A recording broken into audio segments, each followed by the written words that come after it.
no way that you could come from my loins. That's an attention getter. Smokey and the Bandit was not just a movie, it was a box office explosion. A southern rebellion filled with sirens blaring wild shouts and relentless chases that few films have ever been able to recreate. Yet what unfolded behind the camera was an even crazier journey. The crew nearly ended up in police custody over a bizarre misunderstanding. 4 cars were torn apart beyond recognition. The film was despised by its own studio, and the leading lady almost turned out to be someone else entirely. Now, here are 20 facts about Smokey and the Bandit that you have never known. A crazy plot, but rooted in reality. Cause: the beer that turned into contraband. A truck loaded with cause, a reckless driver, and a police chase across state lines. It sounds like pure Hollywood fiction. But in the 1970s, smuggling cause was actually a crime and far more dangerous than what the audience saw on screen. Back then, cause was unpasteurized and contained no preservatives, meaning it had to be kept cold at all times. This made transporting it outside the western states nearly impossible. East of the Mississippi cause was almost like a legend. You would never find it in a supermarket or a bar. To get a can, you needed someone daring enough to haul it across state borders. And that bizarre reality is exactly what inspired Smokey and the Bandit. In fact, during one delivery of beer to the film set, the crew was stopped by police, and only then did they realise a beer could truly become illegal cargo. Coors was once a black market prize, especially in the American South. People would steal it, stash it, even fight over it just to taste it. That is why the opening scene with Burt Reynolds gunning his car to escape the police was no exaggeration. It was like a disguised documentary, only with a cowboy hat and a perfect grin behind the wheel. But if you think that was the wildest part, wait until you hear what happened when the crew tried to recreate that very chase in real life. Burt Reynolds' paycheck swallowed a quarter of the budget. In 1977, as Smokey and the Bandit prepared to roll cameras, Burt Reynolds was already at the very peak of Hollywood fame. With that stature, he confidently negotiated a fee far above any standard over $1 million, consuming 25% of the $5.3 million budget that Universal had initially set. That staggering sum instantly created tension on set, fueling whispers and complaints throughout the crew. Yet Reynolds showed up every day with his trademark swagger and magnetic presence, utterly unfazed by the resentment around him. When Universal suddenly slashed the budget mid-production, Reynolds stood firm. He delivered a blunt ultimatum that carried the weight of truth. "If I walk, this film dies." The studio had no choice but to yield, and thanks to his resolve, the movie was not only finished, but went on to become the second highest grossing release of 1977. But what made Smokey and the Bandit feel so real, so immersive, that audiences seemed to be pulled into every frame? The answer lies in the reckless choices made by its director. The crew once nearly ended up in handcuffs for being too convincing.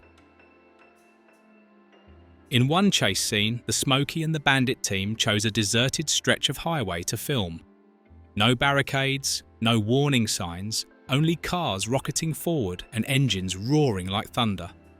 It all looked so real that a police officer driving by became convinced he had just caught an illegal street race happening in broad daylight. Without hesitation, he flipped on his siren, stormed straight into the set and shouted as if it were a real action bust.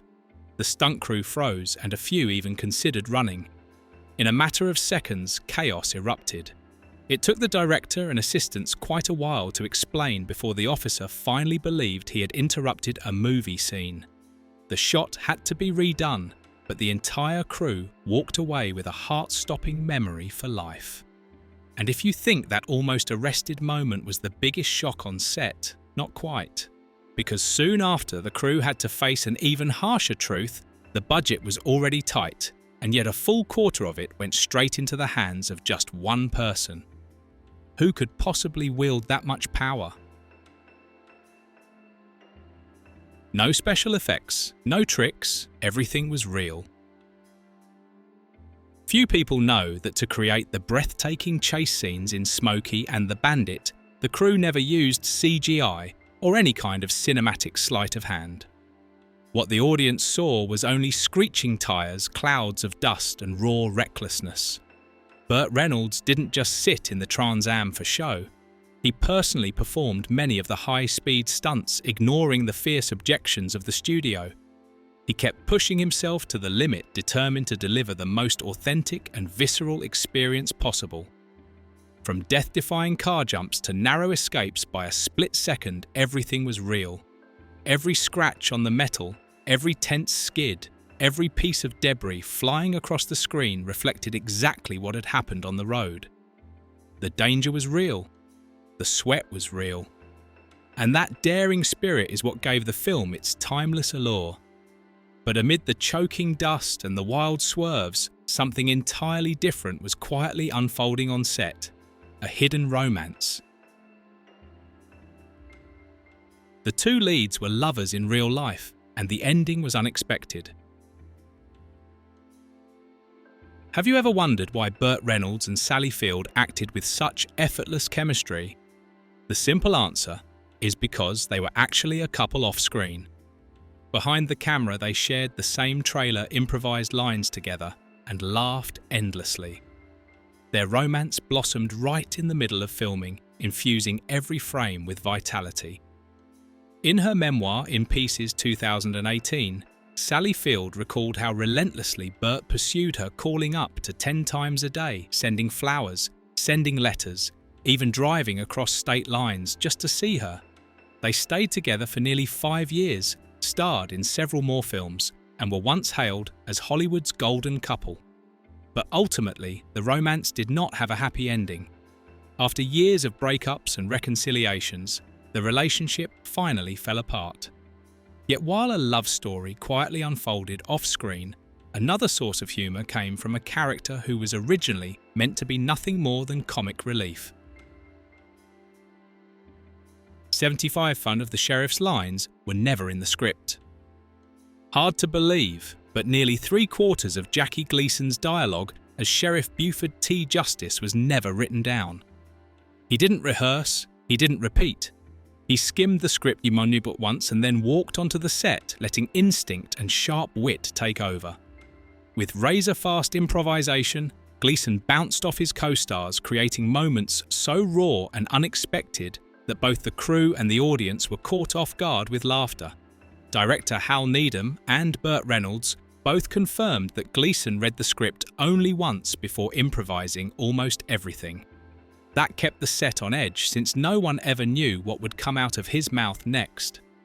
One of the film's most iconic lines, "There is no way you came from my loins," was thought up on the spot, and it made even Burt Reynolds crack up during the take.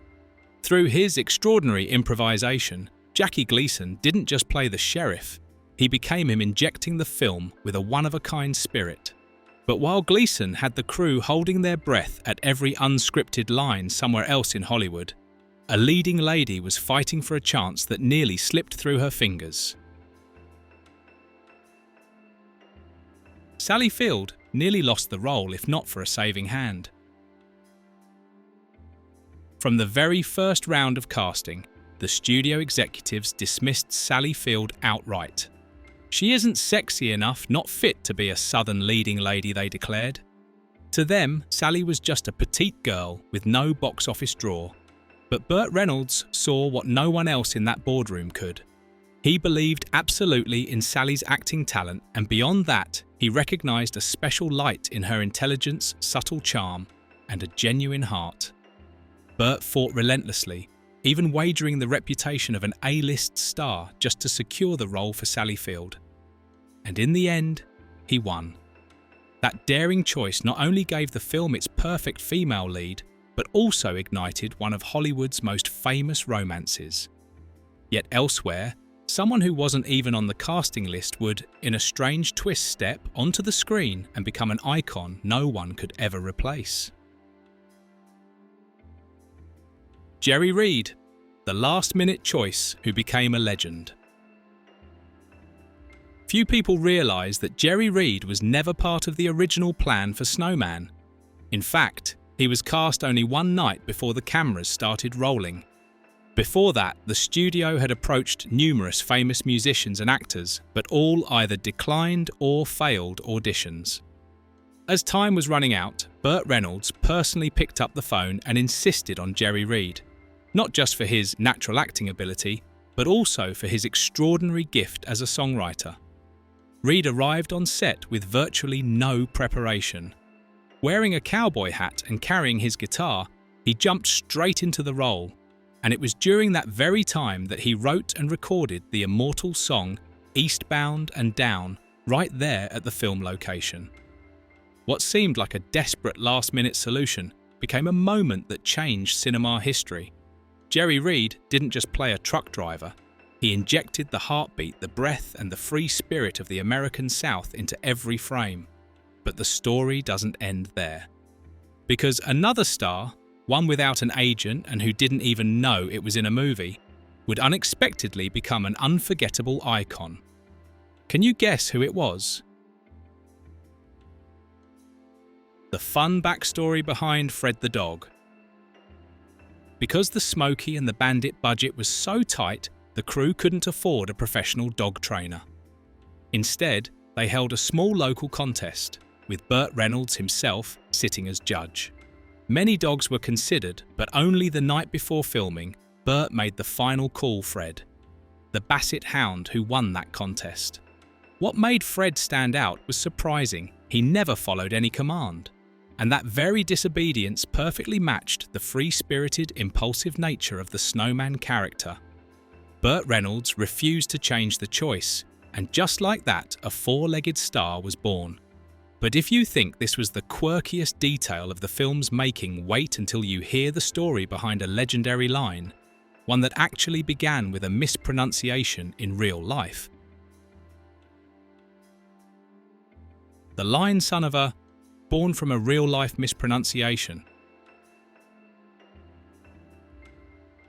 Few realise that the name Buford T. Justice and his signature catchphrase were inspired by a real person. Burt Reynolds' father, a former sheriff in Riviera Beach, Florida, knew a highway patrolman who habitually slurred son of a bitch into some bitch. A rough, distinctly southern twist.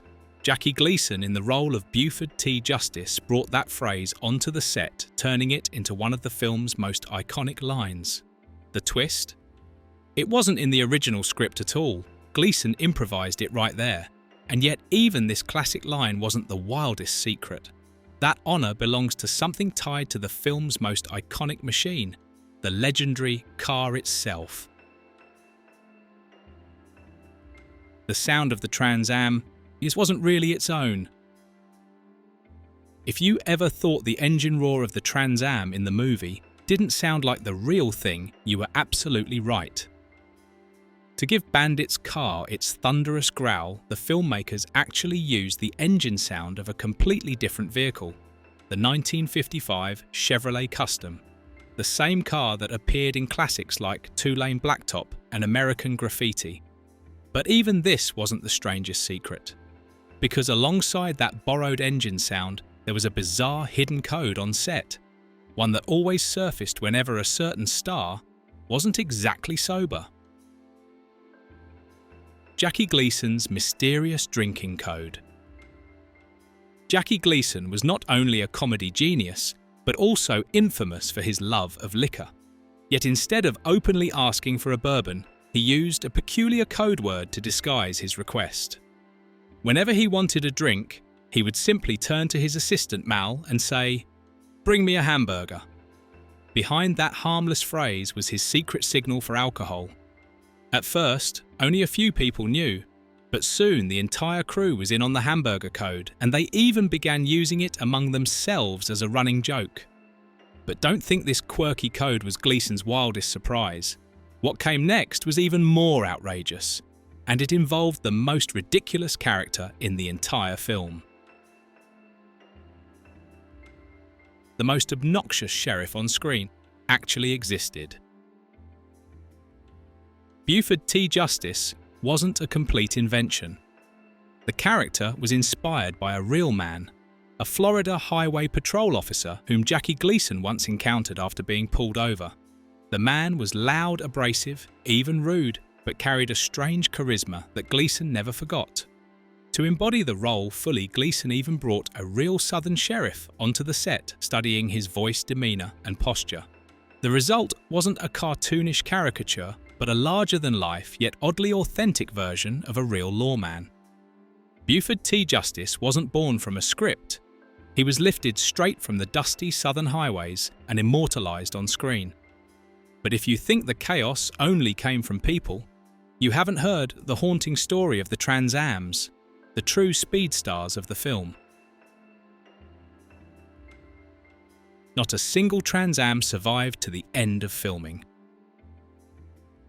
Pontiac generously supplied 4 brand new Trans Ams for production, but no one expected all of them to be destroyed so quickly. The relentless chases, daring jumps, and constant crashes wrecked them, one after another. Frames twisted, suspensions shattered, and some cars couldn't even roll after a single sequence. As the fleet dwindled, the crew had to scrape together every trick to keep the 4-wheeled star alive. They swapped in old parts, repainted scratched panels, and even patched it with tape. It was equal parts desperation and ingenuity, all to keep the Trans Am running just long enough to finish the final shots. So every time you see that sleek black Trans Am flying across the screen, know that it wasn't just a symbol of speed, it was the result of a backstage struggle to keep it breathing for one more scene.